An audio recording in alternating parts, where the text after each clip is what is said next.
네, 안녕하십니까. 뉴코리아 비전 토크, 지난 방송에 이어서 두 번째 방송을 계속 진행하겠습니다. 이 방송의 사회를 맡은 이희문입니다. 반갑습니다. 이상준입니다. 또 뵙게 됐습니다.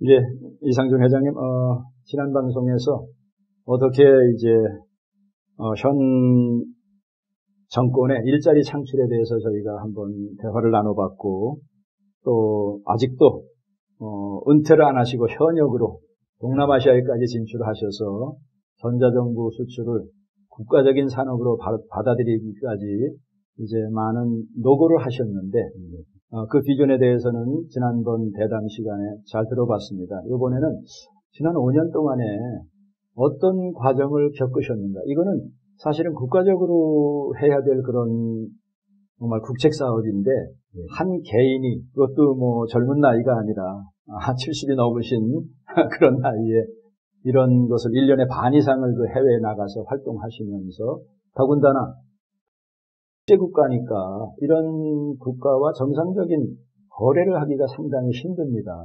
그리고 우리 전임자들이 어떤 실수를 했는지 거기에 대한 좋지 않은 인상도 끼는데, 그런 모든 과정을 다 이겨내시고 또 국책사업으로 이루기까지 그 과정이 정말 만만치 않았을 텐데, 그 과정에 대해서 좀 비화를 좀 소개해 주시기를 바랍니다. 하여튼 그걸 시작하기 위해서 2012년이 내가 70살 되는 그 해였습니다. 그래서 내가 국가를 위해서 할 수 있는 일이 뭐겠는가, 또 우리 젊은이들을 위해서 내가 할 수 있는 역량이 무엇인가, 이런 생각을 했습니다. 근데 내가 지난 50년 동안 정보산업 분야에서 일을 해왔으니까 그 노하우를 가지고 내가 무엇을 할 수 있지 않겠느냐, 그런 생각을 해서 사실은 그 전자정보하고 정보산업에 대해서 한국이 해왔던 그런 전략을 책으로 정리를 했습니다. 그래서 그 책을 이제 영어로 작성을 해가지고 사실은 아무 사람도 한 명도 캄보디아 사람을 아는 사람이 없습니다. 근데 그냥 내가 판단을 할 때 캄보디아는 아세안의 그 지정학적으로 중앙에 있습니다. 그래서 앞으로 그 아세안 시장으로 확대를 해 나가는데 바람직한 그런 지정학적 위치를 가지고 있다. 이런 생각을 했고, 두 번째는 이제 또 가장 가난한 나라였습니다. 그래서 이 가난한 나라에 내가 이걸 심어서 한번 성공시켜보고 싶다. 이런 생각을 가지고 캄보디아를 무작정 프놈펜으로 방문을 해서 그래 사람을 사실 찾았습니다. 그 사람 찾아서 지난 이 5년 반 동안에 내가 이룩한 거는, 이제 일을 할 수 있도록 캄보디아 정부 각계각층의 그런 그 휴먼 릴레이션을 만들었습니다. 만들어가지고 이제는 내가 캄보디아 정부 어디에도 그 필요한 곳이 있으면은 전화 한 통화로 만날 수 있게끔 이렇게 만들었고, 그런 과정 속에서 가장 애로가 많았던 거는 2013년에 그 캄보디아가 한국 정부로부터 약 6천만 불의 차관을 받아가지고 한국 기업이 거기에 가서 개발을 했습니다. 그 개발을 했는데 그게 결과적으로는 실패를 해서 그 하나도 쓰질 못하고 있습니다. 그런데 이제 그 6천만 불 부채에 대한 거는 지금 매년 갚고 있습니다. 현재도. 그러니까 이제 캄보디아 정부에서 전자정부 얘기가 나오면은 그 이제 과거에 실패한 기업 때문에 굉장히 그 예민한 반응을 보이고 있습니다. 그래서 한때는 총리가 전자정부에 대해서 말도 못하게 뭐 이렇게 했는데, 그걸 제가 그 총리의 자제분을 만나가지고 이거를 전자정부 차원에서만 개발하지 말고 캄보디아 그 경제 발전을 위해서 정보산업 육성이라는 차원에서 했으면 좋겠다.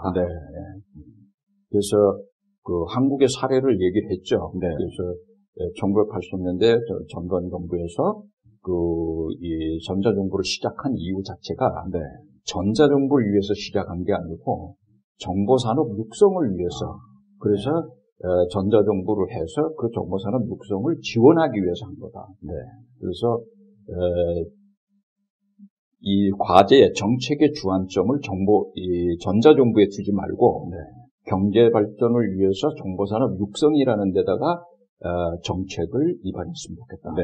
그리고 그걸 지원하는 방법으로 한국의 모델처럼 네. 그 전자정보를 개발하도록 하자. 이렇게 해서 그 총리가 다시 이해를 하고 네. 그거를 2016년에 다시 전자정부에 대해서 총리가 어나운스를 해줬습니다. 네. 그래서 그러한 과정을 겪는 시간이 한 5년 동안 저에게는 시간을 많이 낭비하는 그런 결과가 됐습니다. 네. 제가 아는 분들, 선교 사업을 하는 분들도 얘기 들어보니까,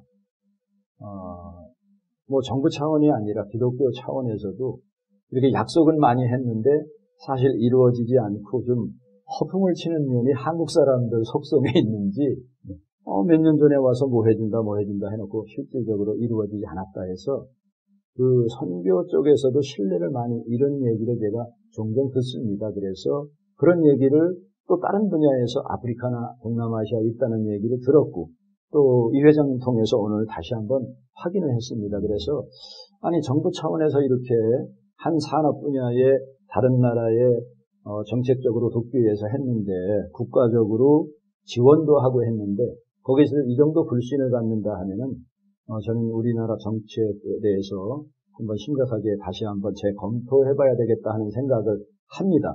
그럼에도 불구하고 그런 장기 집권국가에 좋지 않은 전례가 있는데 그런 사람들에게 설득을 하기까지는 정말 수많은 보이지 않는 피눈물 나는 노력이 있었다고 생각을 합니다. 이 공산국가 수상 한번 만나고 대통령 한번 만나면은 보통 뭐 5만 달러, 10만 달러 요구하는 것은 보통 일이라고 합니다. 거기도 예외가 아니었을 것이라고 생각합니다. 그래서 어떤 방법으로 그들에게 진심을 설득하고 국책 사업으로 이제 채택을 해서 이제 올해부터는 본격적으로 일을 하시게 됐는지 그 과정도 좀 숨은 얘기가 있다면 좀 말씀해 주시기 바랍니다. 앞에서는 이제 국가 차원에서 차관을 받아서 개발한 모델을 말씀드렸는데 사실은 이제 개인들이 가가지고 많은 실수들을 한 사례도 있습니다. 뭐 예를 들면 베트남 같은데 갔더니 110개의 시스템을 개발했는데 그 중에 돌아가고 있는 게 하나밖에 없다. 근데 그 110개 시스템을 개발한 업체들이 90%가 한국 기업입니다. 아이고. 예. 네.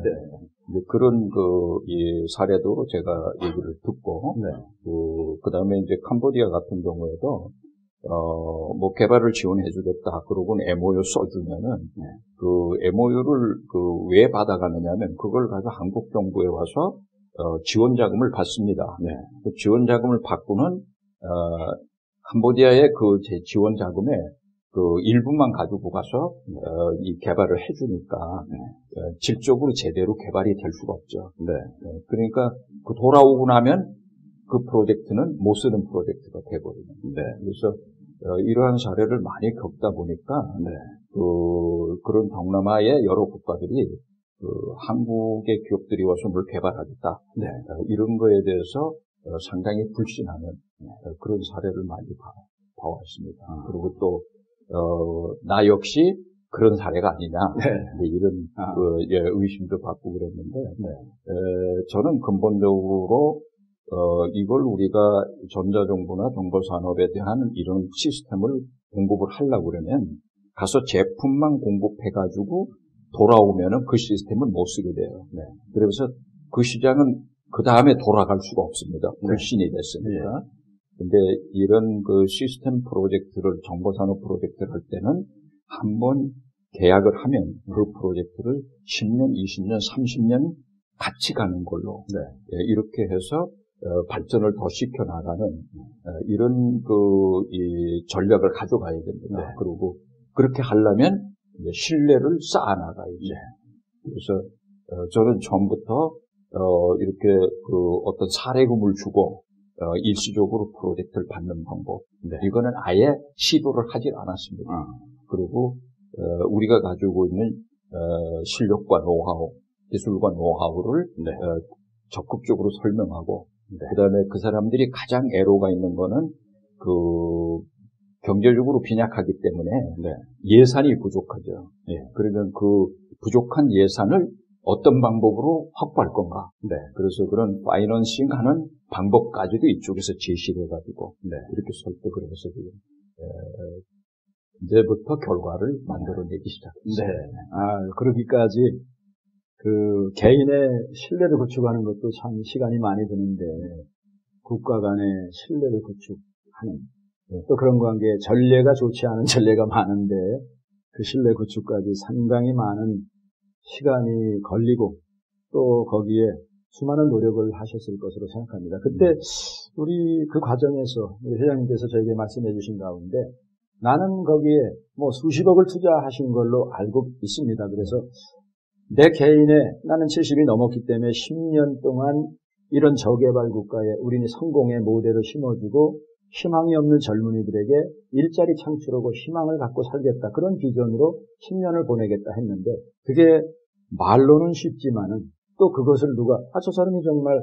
자기 실질적인 이득을 취하지 않고 할 수 있을까? 이게 신뢰가 구축되기까지는 보통 노력 갖고는 안 됐다고 생각합니다. 저는 그런 과정에 있어서 어떻게 저 사람이 나를 만나려고 소위 로비 활동도 뇌물을 먹이는 것도 아니고 근데 어떻게 저들이 우리 이상준 회장님의 비전을 갖게 되고 신뢰를 해서 개인의 회사의 사업이 아니라 국가적인 국책 사업으로 어답트 하기까지 또 우리 회장님께서 생각하실 때 돈이 자기네들에게 안 생겼지 않습니까? 근데 어떻게 저들이 돈이 안 생김에도 불구하고 국책 사업으로 채택하게 됐을까?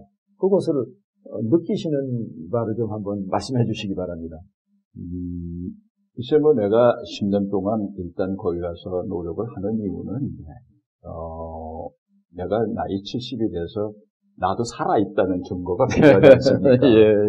그러니까 내가 살아있다는 거는 결국은 목적이 있고 그 목적을 위해서 무언가 도전하고 있다. 이것이 나의 존재를 의식하게 되는 거 아니겠느냐.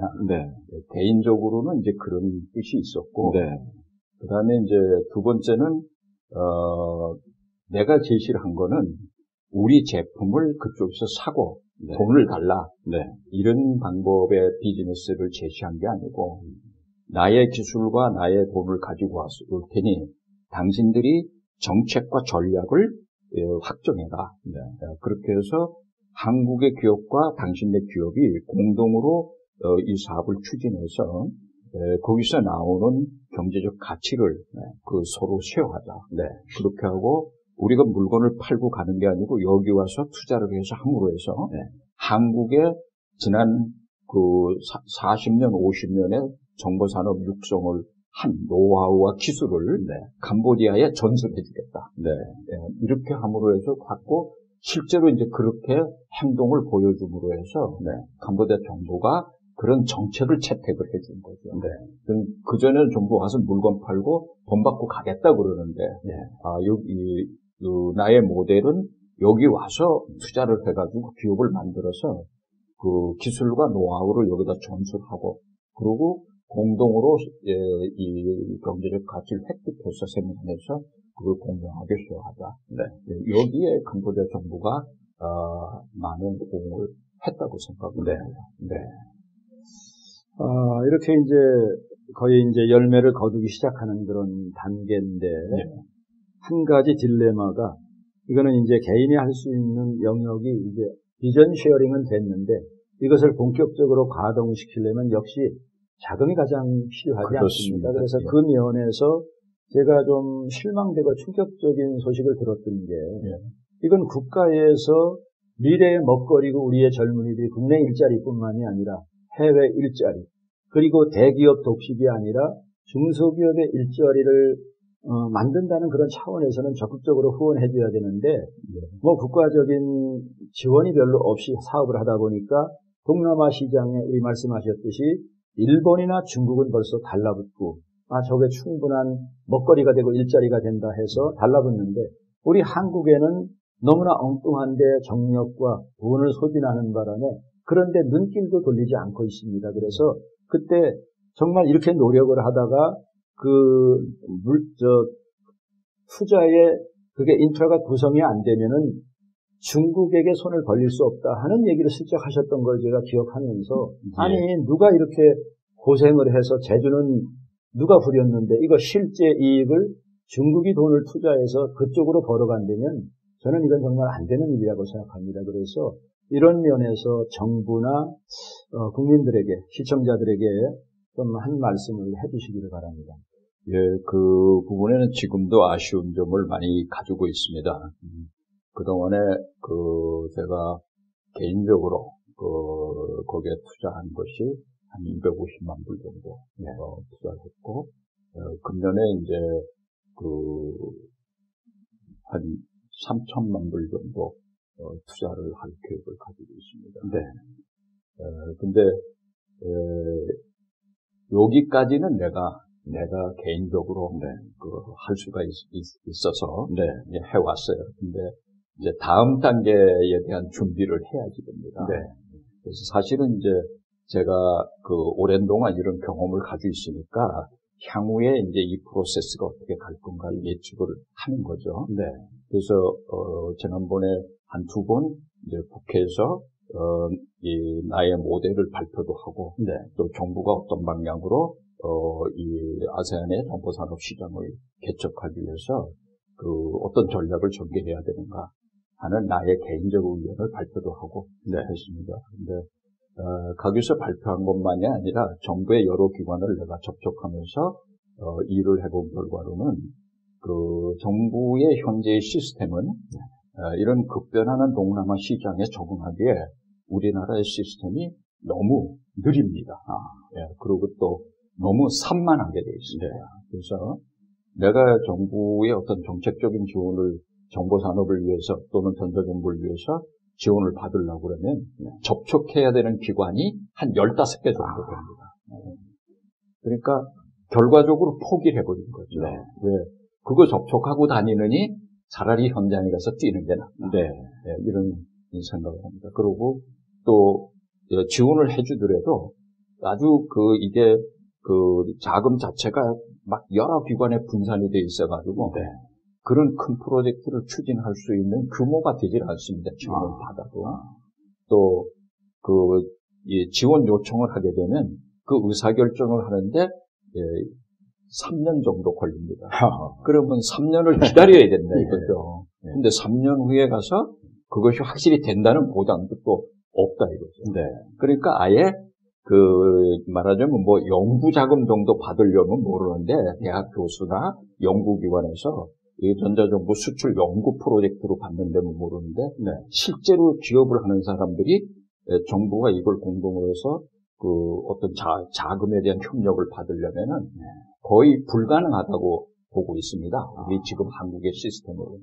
그래서 내가 바라는 거는 내가 지원을 받기 위한 것보다 앞으로 후배들이 또 다른 기업들이 진출을 할 때를 위해서라도 정부가 현재의 그런 해외 수출, 특히 정보산업과 관련된 부분은 새로운 시스템을 구축해야 된다고 공부를 하고 싶습니다. 참 충격적이고 좀 실망스러운 얘기도 있습니다. 각 정권에서 정말 일자리 창출을 하고 어떻게 국가가 잘 살기 위해서 노력을 많이 하는데 이런 좋은 프로젝트를 국가에서 해야 될 일을 개인이 했어도 이건 이제 자금 지원 면에서 전격적인 그런 후원이 있어야 되는데 말씀하셨듯이 이렇게 각종 규제가 있고 또 15개의 기관을 거쳐야 될 정도로 산만하게 돼 있고 그러다 보니까 자금도 이쪽 저쪽에 찔끔찔끔 나눠져 있어서 이렇게 돼 있다 하는 것은 정말 실물 경제를 하고 있는 경제인의 입장과 또 정책적으로 학문적으로 정부에서 다루는 차원에 많은 괴리가 있다는 것을 이제 느끼고 실망을 하게 됩니다. 그래서 이제 앞으로 이런 방송을 통해서 이런 방송이 정부에게도 건의가 돼야 되겠고 또 국민들에게도 관심을 가져서 또 이런 비슷한 분야를 위해서 노력하는 분들도 계시고 어떻게 해외 시장에 눈길을 돌릴 것인가 하는 분들도 있을 겁니다. 그래서 이 부분에 대해서는 우리 좀 더 심도 깊게 앞으로 대담 프로를 통해서 좀 더 국민에게 알리고 또 협조를 구할 것은 우리가 정부에게 강력하게 협조를 구하고 그런 운동을 펼치면 좋겠습니다.